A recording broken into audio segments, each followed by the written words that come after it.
Yes, they will participate in individual today. Do you have any idea if they'll be available on Sunday? I do not.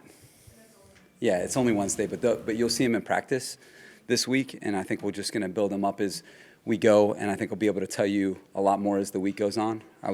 Friday I'll probably have a lot better report, I think, for you guys. And what can you tell us about Tyler, the new defensive lineman? Yeah, so Tyler Davidson was with New Orleans, Atlanta, was in Cleveland, and Joe Lombardi, Brendan Nugent were with him. We're familiar with him on our staff. You know, Giff Smith, Jay Rogers, myself, kind of familiar with his game being at other places. Have a lot of respect for his game from afar. He's an experienced player, played on some good teams, and then he was in Cleveland. And as you guys know, John Johnson, one of my former guys, knows him as well. So really excited to get him into practice. He was here yesterday, and he's right going to be in the mix for us. So looking forward to seeing him out there today. Just going back to Keenan for a second, considering how this hamstring injury has sort of progressed over the course of the season, like how careful do you have to be with him getting him out of practice and sort of dealing with that comeback? Whatever the highest percentile of care is, that's where it'll be. With Keenan, is he? I think Tom mentioned the other day that you basically wait for him to tell you when he's ready. Is that accurate? Just especially given that he's been through, had a setback and the stuff he's been through. For sure, yeah. We'll trust what we see on the field, and we'll trust, what we see from him on the field, because the player will ultimately tell you by how he is, how he's doing, and we'll be able to see if he's playing with that same, pace that Keenan Allen's famous for. So, like I said, the highest percentage of care, that's what will be taken, for to get him back this time and for him to stay back. How close is Joey getting back to practice? It's going to be some time. I don't know for sure. I'm not going to put a timeline on that one because I think that's more uncertain. He's back in our building. He's making progress. He's feeling better. But I think we'll be able to sort of give you the news of when he's going to be back. I'll try to be the first one to report that to you guys so that you guys can be ready for it. But I think he's still a couple weeks away. Now, Trey Pipkins? Trey Pipkins will be, yeah, Daniel. Trey will be back in practice this week. I think the rest from the game helped him. And, as you guys know, he tried to give it a go pregame. Really proud of him for that. But I think that we'll be able to get him the right amount of ramp up this week, so hopefully he can give it a go on Sunday. Will he be there today? Or? Yeah, he'll be an individual. Yes. Yeah, the Chiefs' offense can be challenging when you're fully healthy. What kind of challenge are they when you have the interior of your defensive line is three guys that are familiar and you're adding maybe fourth? Yeah, the Chiefs have one of the top offenses in the league, Lindsay, have for a long time. And, this year is no exception. They've added some new players and really brought them into that offense beautifully, and they're playing at a high level, and they're very dangerous because they can beat you a lot of different ways with a lot of different people. And at the center of it all is Pat, running the show, and they also have an outstanding offensive line, and I think that's the group that doesn't get nearly as much credit as it should on their team because you're so aware of their skill players and the production, but that output is in large part because their offensive line plays at a high level together. I know you can't give away too much of the game plan, but how, for your defensive front, how do you adjust and do what you need to do to make sure that group, what could be a fairly new group with another defensive lineman ahead of Sunday, how do you make sure they're together and ready for that? Yeah, Lindsay, it's just going to be a team operation like it was in the San Francisco game. You're playing with some new guys in that game as well, and this isn't the first time we've had to onboard new guys. I just think, people take for granted a little bit like, hey, Derek Tuska, Jerry Itachi, those guys are new. They played in the game too, again. And so we're used to doing that. It's going to take all the coaches and players, in order to get these guys up to speed for Sunday. We have a lot of time between now and then. And I'm excited to see our team help these guys attack the game plan and be able to play at a high level come Sunday. And that's why we brought them here, is we feel like they can do that for us. And it's going to be a team effort in order to get it done. What's been the mood like the past couple of days now that you're at the halfway point? A lot happened this weekend in terms of injuries and things and transitioning, and you have another big opponent on Sunday. What is kind of the mood in the locker room? Yeah, I just think energizing that you're playing another really good team at home. It's a big division game. And, I think we all know how we competed in the last game. And I think our team is gaining energy from how we're playing, not losing it. And we just got to take the practice field the right way this week because this team deserves our full attention. And we got to prepare at a high level this week so that we can go play at a high level. None of the players after the game wanted to kind of use the injuries as an excuse as to why they lost. What does that tell you about this team? What have you learned from them through these first 10 weeks? Yeah, Bridge, I think that they expected to win that game on Sunday night. They fully expected to win it. They believe in how we do things here. They believe in, I think most importantly, one another. And that's you got to have that going into every game is the belief, that you're going to win. And I hope that's not a cliche to anybody because in competition, if you don't believe you're going to win, it doesn't matter how much talent you have, how much ability you have. You're never going to go as far as you can go. So our guys expected to go out there and play well. We've got good leadership on this team, as I think you're seeing. I think you're seeing the real dogs on our team, bring everybody along, and that's what you need when, you face a lot of stuff in the league. And I think our guys are really rising to the occasion that way, and I expect it to continue to get better as we go. And then what kind of energy does having Keenan and Mike, even just back on the practice field, bring for this team? Yeah, Bridget, I said it the other day. I'm going to let you be the judge of that. I think that you guys should see it for yourself today. Them being on the field together. Hopefully you can see it for yourself. For those who know those two guys, it'll be entirely different. With those guys on the field, and I'm hoping that'll bring a nice little bounce to practice for sure. Following up on that, you guys have everything still in front of you that you want to do this season. Does it get you a little bit more excited that you're going to have some of these key guys coming back, whether it's this week or next week or in the future? I don't take anything for granted. I don't, expect or, I think what you learn in the NFL, the longer you're in it, is that it's day to day. And so I think our confidence comes from what we're going to do today. And you just know that there's so much that can happen. But when these guys do get back, if and when they do get back, they're going to have, teammates that are ready to join up with them. And hopefully they can just come back and do what they do, and give us what they always give us. So, that's part of the season, is being able to figure out times like this. And I'm hoping that it's energizing as we, hopefully can get some guys back. There's been a lot of subtraction, looking forward to addition. And I think that hopefully this week that happens. Speaking of guys coming back, any update on Gerald Everett just on the past couple of days that's gone? Yeah, Joe, he's going to work back into practice. We're going to make sure that we're careful with him as the week goes. But it was encouraging news from the game that he'll be able to be in practice in some capacity this week. When you get the primetime slot like you have this week, I think even back 50 years, Monday Night Football, it was a big deal when you're playing national. What's the cachet on the Sunday night? Is it anything different?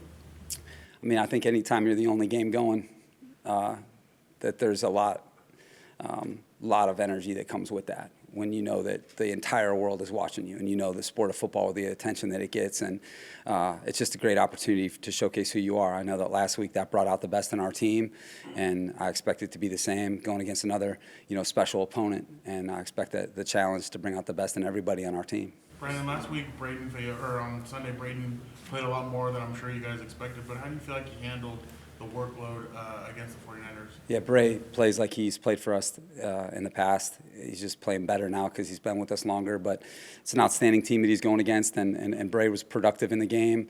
And, those three guys holding the rope for us in that fourth quarter, that's one of those games you're not going to forget. And he needs to continue to improve and make plays for us. That's what we expect him to do, is to make plays for us. And, he's doing a good job, and he's a type of guy that has a lot of intangibles. So we expect him to help out Tyler this week and, get up to speed so we can go play well. How do you describe his personality, Braden's? There's just a vibe. There's a verve to him. He's just he's a guy that really loves the game. To me, he's like the truest. He's one of those pure examples of a player, like what the player should be, in terms of how much he loves everything about ball, not just playing. He just loves everything about ball, lifting weights, meeting room, in the locker room. He's going to have a successful career. When he's done playing, he'll probably have successful off-the-field ventures because he's really smart. He loves sports. And he's a guy that, is a man of many talents. And I'm sure his teammates are going to give him a hard time for me saying that. But love coaching him. I love coaching him. He represents what we're about here. He's really rugged and tough. And he's performed a lot of roles for us this year, and excited for him to, be out there playing because I know he's going to play well for us. Last time we saw Derwin and Travis Kelsey, he kind of gave him that body slam. What is it like for you to watch those two compete? Yeah, those are two of the best in the game. Those are two first-team All-Pro players. Travis is one of the elite players in the history of the game. He's on a historic player. We have full respect for him as a competitor, and that's what makes the game what it is seeing the very best go head-to-head. And I know the respect they have for one another, and that's also something that you appreciate, is that there's the real respect from two of the Titans in the league. You said that you guys were going to mine the entire NFL when you're searching for bodies in the defensive line. We saw, Linval signed with the Eagles today. Did you guys reach out to him considering familiarity? Yeah, well, number one, I wish Linval luck. He's going to be joining up with my guy JG in Philly there. But, yeah, mine the entire league. Felt like Tyler was going to be the direction that we went with. We really wanted to make sure the guys were out there ready to play. Tyler's been, in Cleveland for a while and has been practicing for, 2+ months. So we need someone, where we're at to play, a nice amount of snaps. So we want to make sure that he was ready to play. But you guys know the way I feel about Linval. Love Linval Joseph. And, I'm excited that he's with, one of my guys there in Philly. Derwin. Derwin, For a sec, what did you see from that play Sunday night, that forced fumble? Yes, he really good awareness by him because he had coverage on the play, and we'd really talked about attacking the football in that game, and it was going to be a possession game, and Asante did a good job holding Ayuk up, and then second man in. We preach it all the time, and Derwin was able to sting that ball with his hat, and Derwin, it was kind of one of those virtuoso Derwin, performances. He was everywhere, doing everything for us, and played a really high-level game. And that, you need your guys, like similar to Khalil in the Atlanta game, you need your difference makers to make plays like that. And that was a play that really gave us a lot of momentum in that first half. We all know Mahomes is great, no question, but I hear a lot of talk, he could be the best ever, he may be the most talented ever. Is it a little soon for that? I think you know what you see. You know that how special he is. I think he's earned everything that he's gotten in this league. So, he's just still so new to the league. I think you're seeing, what I'm seeing from him is that he's one of the special players to play. He's one of the special players in the game, but he's still at the beginning. So there's still hopefully a lot of years of him playing in this game, and he's great for the league. And I know, you got respect for competitors, and he's certainly a guy that we have the fullest respect for. Just with where your offense is at, I don't want to use words like concern or frustrated or anything, but what's your assessment of where you guys are at? Because the efficiency numbers, aren't great. Obviously with the injuries you guys are dealing with, just what's your assessment of where the group is at? I think, Dana, what we're trying to, I think what your responsibility is to assess, is your group giving you a chance in every game? And are they playing that game the way that you intended to play it? And that's where we're at right now. Certainly the output's going to be different relative to, who's there and who isn't there. But, it's been a tough stretch for us, 5 or 6 games, because there's just been, no continuity whatsoever. And so what I'm proud of is our coaching staff and our players hanging tough. And that's what you have to do sometimes in the NFL. For the people that are in the NFL, sometimes you just have to hang tough. And I think our group has done a really good job of that. And, as opposed, and then to answer your point about some of the metrics and some of the things that we need to improve on, there are things that we need to improve on, from the last game, hey, on first down in the second half, we got to get off to a better start. But at the same time, we protected the football.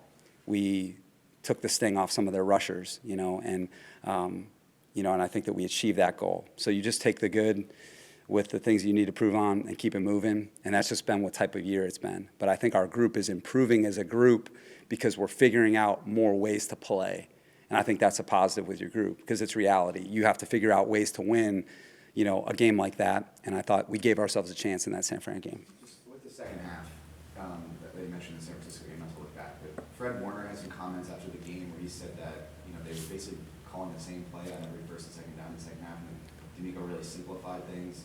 Did you see that, on film, and why do you think you guys weren't able to maybe exploit, their simplification?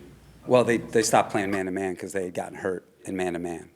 So when he says they simplified, they got out of stuff that was hurting them. And so that's accurate.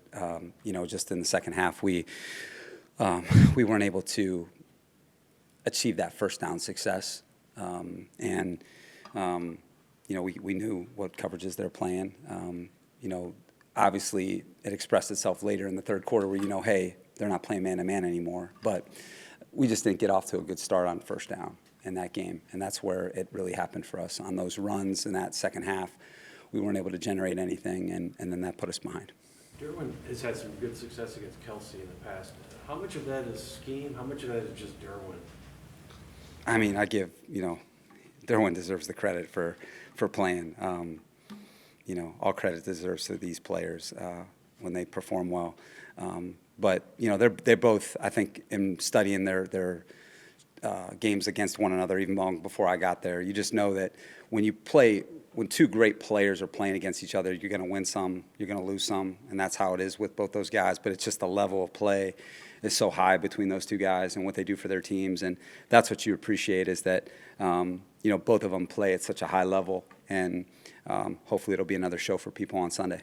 What's it like seeing the stats that he puts up? Because I think there's a couple notes in the release that he's putting up numbers and in different places that just safeties don't put up.